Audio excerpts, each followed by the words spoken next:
everyone, welcome back to Juggling Gym. Today I'm going to show you a really cool advanced juggling trick called the flourish. So the first part is just learning how to do the static flourish. In a flourish, the club is going to go in a figure 8 pattern. It goes up, down, around. Up, down, around.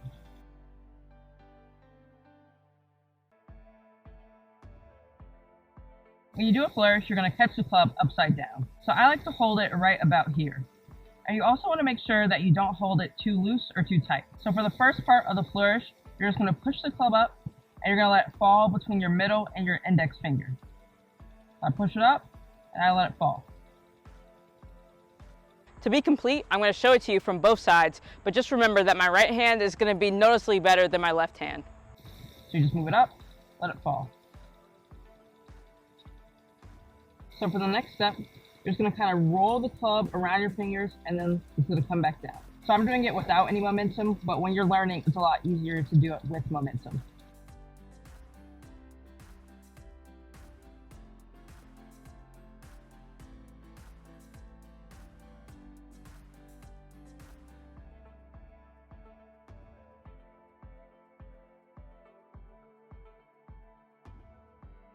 Flourishes seem pretty hard in the beginning, but as you get better and better, it of course becomes easier and easier.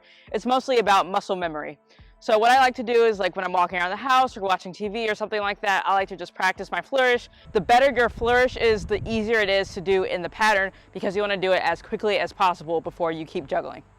And so now I'll show you how to put it in the pattern. So for the first step, you're going to do a regular throw, you're going to do a flourish, and then throw it back.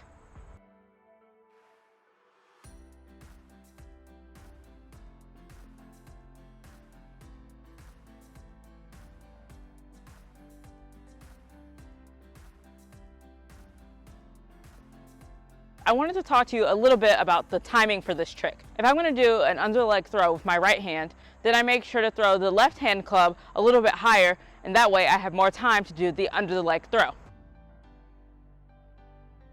But with the flourish, the timing is not like that, and this is what confused me about flourishes for the longest time until someone explained it to me at the EJC and it finally clicked. The key thing is that when you do a flourish, the hand that is doing the flourish is going to do the high throw.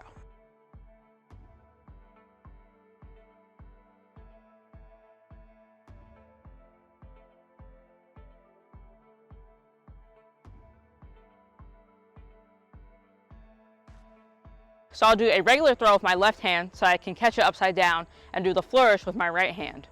And then I'm going to do a double with my right hand so that way I'll have more time to do the flourish. If I did the double from my left hand, then I wouldn't be able to catch the club upside down.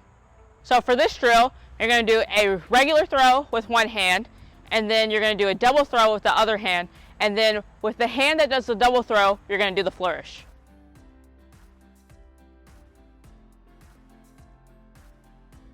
If you're having trouble with that drill like I was, there are a few different ways that you can break it down. So you can practice just doing a single and then a double and don't even worry about the flourish. And make sure that you throw your double pretty high. Sometimes I forget to do this and it makes the trick a lot harder. So you can start with doing the flourish after you catch the double, and then you can work up to doing it before you catch the double.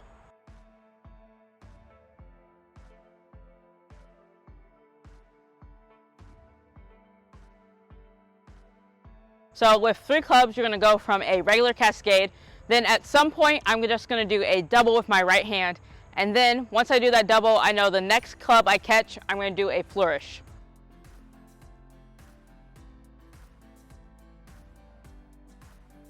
If you're having trouble actually putting the flourish into the pattern, make sure that you throw your double high enough. Another thing is to make sure that you can do that flourish pretty fast. Thanks so much for watching the video. Make sure to hit that like and subscribe button. I work really hard on these videos and I always appreciate any of the feedback and support that you can give me on the channel. And let me know what other tutorials you want to see. Keep juggling and have fun.